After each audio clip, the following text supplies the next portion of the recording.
I select the right appraiser for the job? Maximilian here, spokesperson for GA Appraisals Inc. in the SoCal Appraisal Vlog, here to help you make informed real estate decisions. Now, how do you select the right appraiser for your job? You really want to make sure if you're the one able to choose the appraisal, number one. If it's a bank, if the bank is ordering an appraisal, they're going to order it, not you, for a refinance. And most banks don't allow you to choose the appraisal. But if you're choosing the appraiser, whether you're involved in a trust or a divorce, if you're an attorney or a CPA referring an appraiser, you want to make sure, number one, that the appraiser is geographically competent, which means they know the area well enough to do an appraisal there. And number two, you want to make sure the appraiser has enough experience doing your type of appraisal. So an appraisal for a bank is different than an appraisal for a divorce or a date-of-death appraisal for an estate.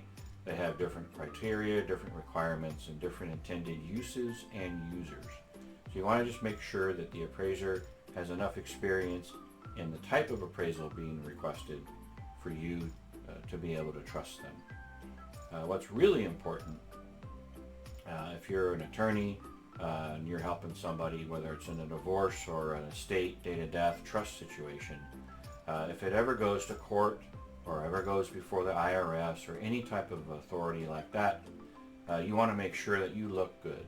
So choosing a properly experienced and qualified appraiser for the appraisal that you're requesting is very important. You don't want to just use any appraiser.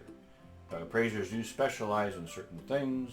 There's a lot of appraisers that only do lender appraisals, and there's a lot of appraisers that only do private appraisals for divorce and date-of-death and any other reason. So it's very important just to vet your appraiser and make sure that they have the qualifications in the area that you need to have an excellent appraisal that stands up when needed. You want to know who the appraisal belongs to? The client. Just the client. Nobody else. It doesn't belong to anybody but the client. And that's just the fact. So if you have an appraisal report and you are not the client, it doesn't belong to you. It's just that simple. Now, the most confusing time in this case is when you're a borrower and a bank orders an appraisal to determine if they're going to give you a loan or not. Even though you pay for the appraisal and they're required to give you a copy of the appraisal, that is not your appraisal and it does not belong to you. You are not even an intended user of that report.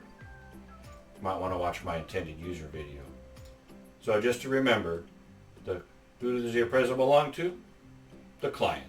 How long that appraisal that you just got is good for? Not very long. It's really only good for that effective date.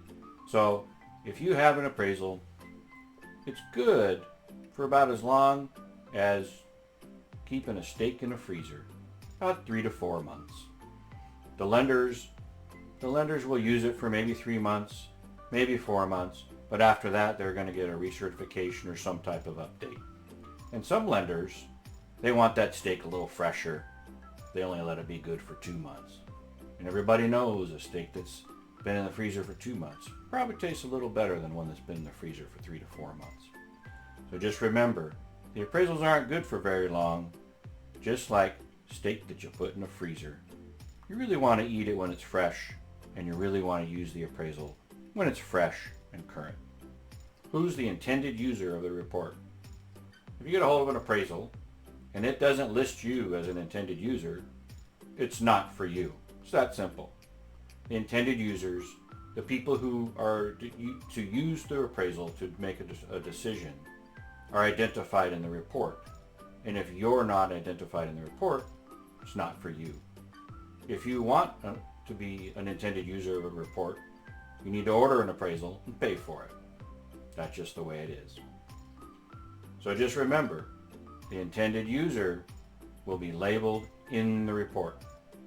So if you're a husband and your spouse gets an appraisal when you're getting a divorce, and she's the one that pays for it, that report's not for you.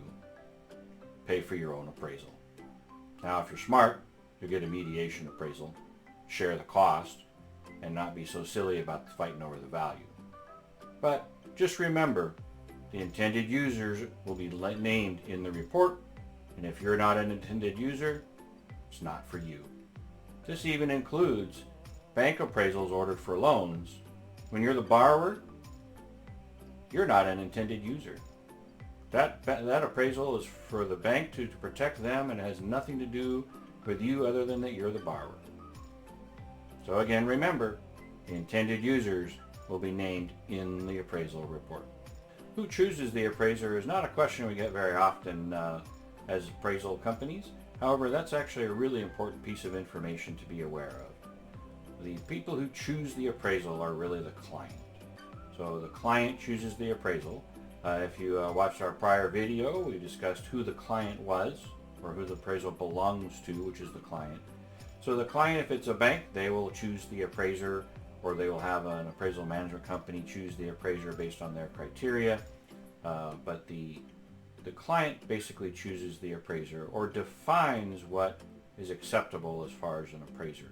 So for instance, if you're doing a trust appraisal for the IRS to increase your step-up basis when someone in the trust dies, the IRS has a definition of a qualified appraiser that you must adhere to when choosing an appraiser.